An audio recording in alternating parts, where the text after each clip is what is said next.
আসসালামু আলাইকুম, আদাব।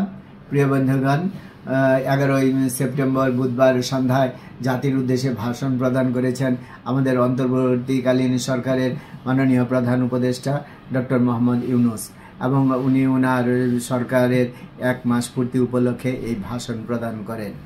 প্রিয় বন্ধুগণ, প্রত্যেক সরকারি বিভিন্ন সমস্যা আমাদেরকে ধৈর্য ধারণ করতে বলেন। আমরা ধৈর্য ধারণ করি।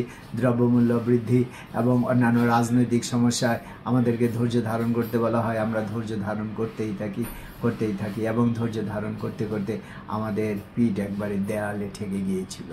মোহাম্মদ ইউনূস ওনার ভাষণের শেষ পর্যায়ে বলেছেন যে ধৈর্য ধারণ করুন। এই কথাটি আমি মোটেও আপনাদেরকে বলবো না। আমরা সবাই অধৈর্য হয়ে পড়েছি। আমাদের এত সব কাজ কখন শেষ হবে এটা চিন্তা করে আমরা অধৈর্য হবই, কেন হব না?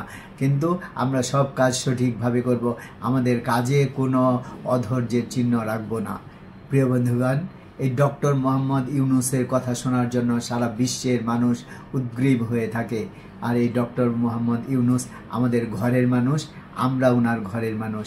ইনশাল্লাহ আমরা ডক্টর মোহাম্মদ ইউনূসের কথা শুনব এবং আমরা অপেক্ষা করব আমাদের সুদিনের জন্য।